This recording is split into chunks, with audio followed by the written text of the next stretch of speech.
So, Todd, this is probably everybody, and I'm going to leave us unmuted, but if you hear yourself or hear feedback, let me know and I can mute it.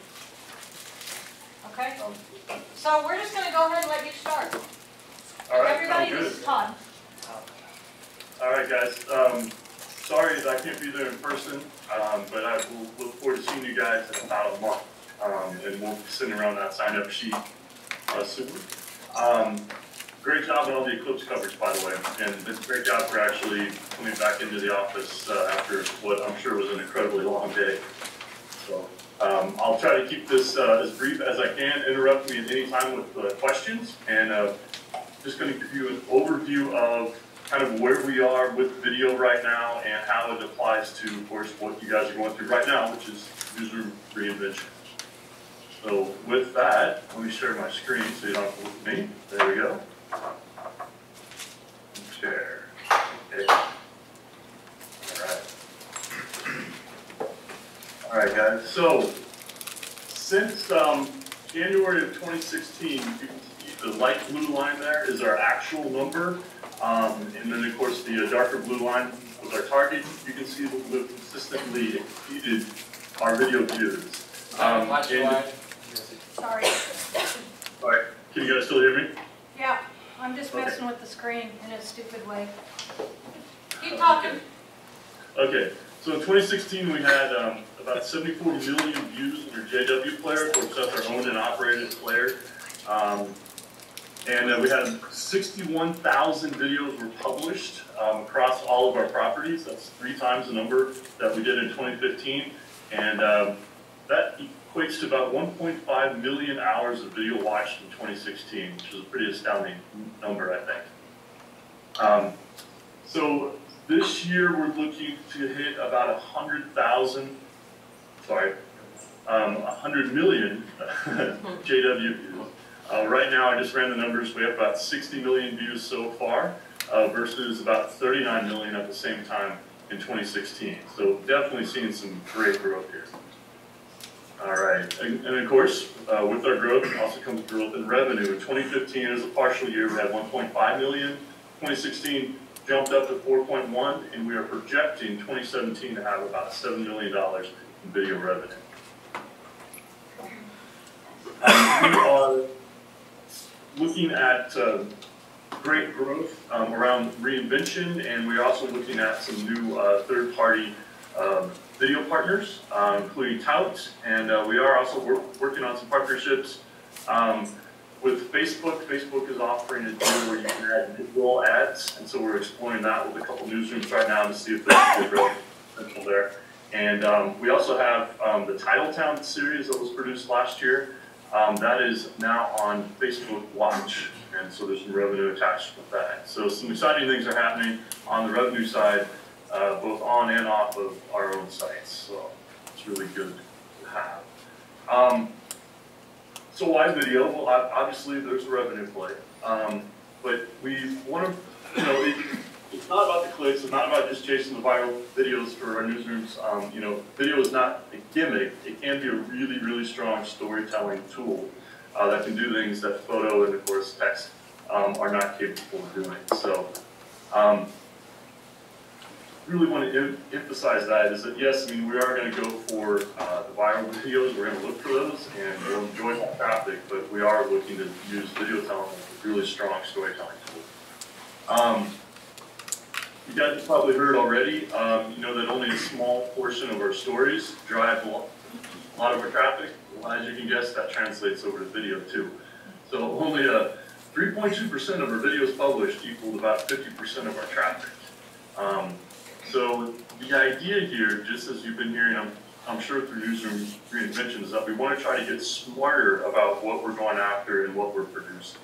So kind of, our favorite mantra, let's work smarter, not harder. So in this reinvention, here's an overview of the video role. And we'll talk about what their daily responsibilities and what the tools that are needed here in just a second. So we're really looking to have 3 key video-centric roles positions in your newsroom. So one is, of course, a visuals editor, one is a video producer, and then, of course, your visual journalists. So the visual editor, this person is really meant to, manage, assign, and edit. So they're going to be the ones leading the newsroom and brainstorming about video. Of course, all editors are responsible for making sure that they're working with this visuals editor. But this person's going to be attending the morning meetings. They're going to be discussing stories, and they're going to be determining, who should handle this. Is this a short video that a reporter could probably do on their phone, or is this going to be something that requires a little more complexity in the edit? So maybe we need to send one of our visual journalists out to do it. On the editing side, we really want to make sure that we're watching videos before they go up as much as possible. Clearly, not possible in a breaking news situation, but as we all know, editors make us better. So we want to make sure that we're watching stuff and making suggestions on the front end before these things are published. All right. So the roles of the video producer. This is probably the key to growth in all of our newsrooms, honestly. This person is curating, they're producing, and they're aggregating. So they are looking for archive videos that are going to go into stories. They're looking for user-generated content that they can repurpose into a quick video to go into a popular story. They're looking for that surveillance video. They're looking for anything in the public domain, from like the police departments or a fire department. It's not about finding a cute cat video necessarily. It's about finding that surveillance video of that truck crashing into a building. You guys know as well as I do that breaking news drives a tremendous amount of traffic for your site, especially in the video realm. So the more type of those videos that this person can grab, of course, the better.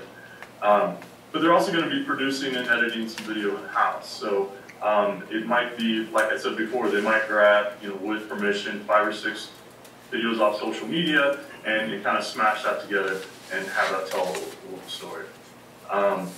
This person's also going to be watching, trying to be like a hawk here, making sure that any and all videos, any and all trending stories have video in them. And we all know that videos perform best in stories, and that's why it's important to check the chart feed, see those top stories, and make sure you've got some type of video on it. It doesn't have to be an original video. It can be something that's generated outside of your newsroom. This person, so this video producer impact, so the top 10 videos in 2016 and 2017 were all aggregated. It was all stuff that was either like surveillance camera stuff, or just other videos that folks had found.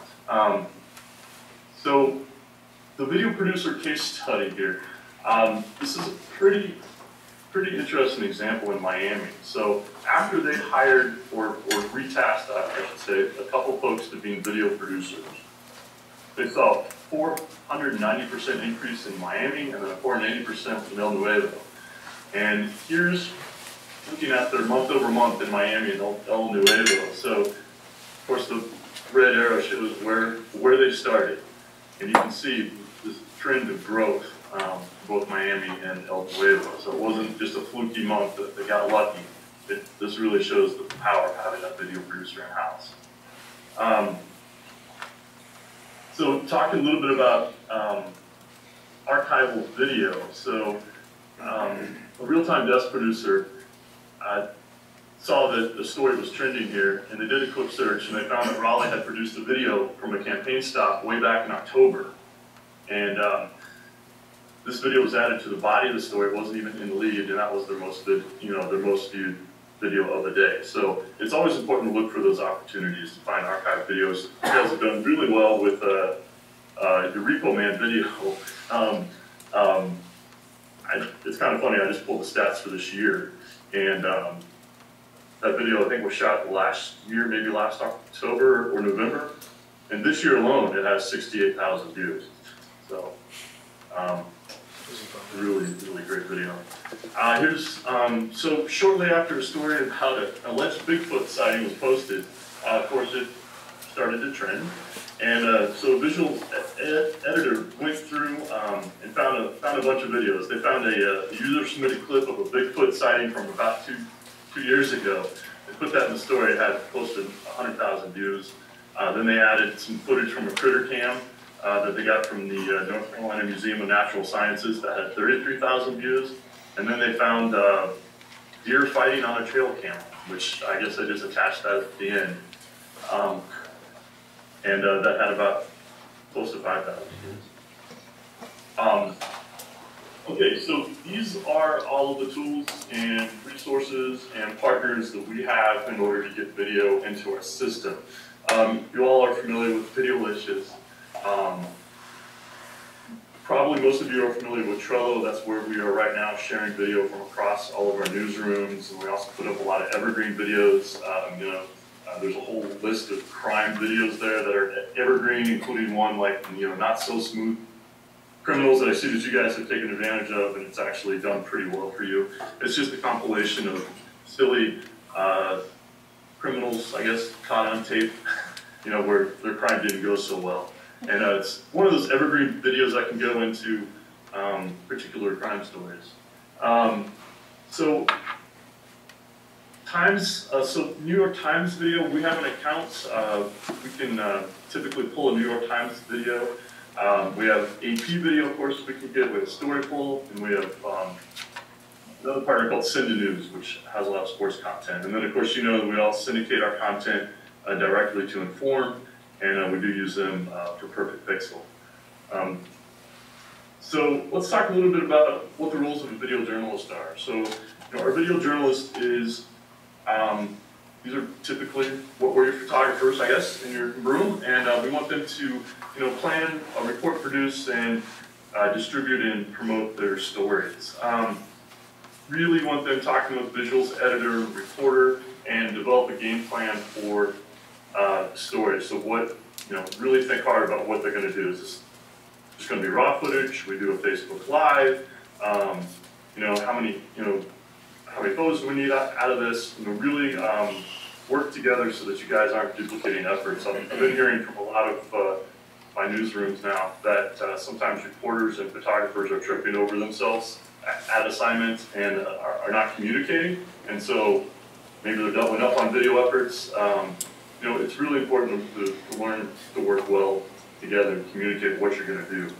Of course, then, shoot at it, produce it, and then really follow through and make sure that that video gets published at the same time as the story. I think there's still a lot of communication issues I've noticed in newsrooms, and stories will get put up before the video will get into that story, and then maybe it gets Facebook pushed, and so there's a lot of traffic that gets left on the table because the coordination of getting that video into the story quickly wasn't there. So you guys have probably seen this already through the newsroom reinvention. That high public service and high traffic, that's definitely where we want to be with our videos as much as possible. We want to make sure that we're putting our video ideas through the same checklist that we're putting the stories through. This is something that Kristen Roberts, the editor of the McClatchy Washington Bureau, wanted us to know. It's more than just cat videos. So when judging the Pulitzers, no stories were taken seriously that did not have a strong video component. So, and as we like to say, video equals everyone. As you all know, when your whole room's engaged, those video goals are much easier to hit. We also want to make sure, just because we have some video-centric people in the room, it doesn't mean that it's all left to them and everyone else can go back to doing, not doing video. And as you know, while we do strive, to produce the best video storytelling we can, and I know it's disheartening as a former video journalist myself, it's I would see a 30-second clip shot by a reporter at the scene do better than the story that I put together maybe 3 or 4 hours later. But that's just the way our traffic is. When that story is high, you got to have a video in there. And so it's just really important to work quickly as well. This is what we've just talked about, and you know, everyone in the room can produce a video that's going to be popular with your viewers. So I've seen everything from a, you know, a shaky 45-second clip of a football player talking about fumbling the ball that was in a story that did really well. You know, that had like 30,000 views. So, you know, it's not just limited to our visual journalists doing video. All right, so the rules of the reporter. You guys should be thinking about what type of video would like complement your story. You know, is this going to be a narrative video? Is this an explainer? Is there a video I can aggregate? You know, does another newsroom have a video that I can use? And then really think about how much time you have to produce it, etc. An example, there was a story in Biloxi, and they were talking about credit card scammers. And you know, they thought, well, should we go out and do a story? You know, it's these credit card scammers that are targeting gas stations and gas pumps. And what they did, they went on Trello, they found that another market had already done essentially the exact same story. They grabbed that video, they put it in their story, and it did really well for them. So we don't always have to be producing our own video. So it's important to have these conversations on the front end. Let me think here. Let's skip on through. Let's get this. So here is the recommended video workflow, where you want to assign to the reporter, the producer, or the visual journalist. You know, to develop out the idea, produce the video, make sure that somebody has eyes on it. You know, they all have to write great headlines and blurbs, and have a great key frame, and then distribute it. You know, we talk a lot about video. We don't want to forget about photos. Still images are still very important to our journalism, but we are moving towards a video-first workflow. Editors need to make sure that that expectation is very clear. It's, you know, video first, and you know, the quality of frame grabs is just increased. I never would have believed in frame grabs until one of our photographers in Kansas City published he went out to a scene where a bridge was being taken down. And he shot it with the still camera, and he shot it with his video camera. He wound up catching the perfect moment on the video camera at 30 frames a second, imagine.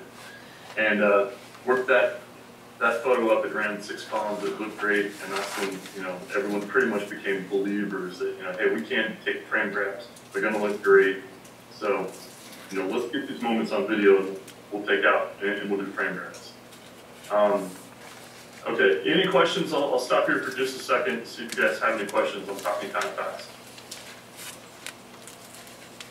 Stone silence, that's what I like. Perfect. Okay. All right, we all have heard about this thing called Facebook. We've all, Facebook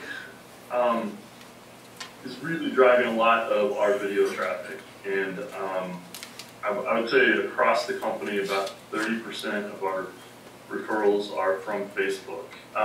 We're also seeing a lot of growth on our Facebook pages by placing native video in our Facebook feeds, and also doing live video, which you guys have done quite successfully here over the last several months easily. Facebook, its algorithm will prioritize live and native video over link posts. So you instantly get more reach, because right now Facebook is focused on video.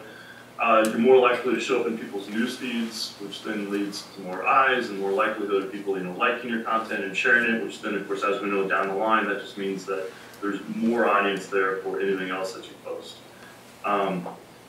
And what we learned on Facebook is that our brands, you know, are really appreciated mostly for their local coverage, and our audiences really do come to our Facebook pages for our local coverage. Let's go on to, if you still need convincing, so average engagements per post type.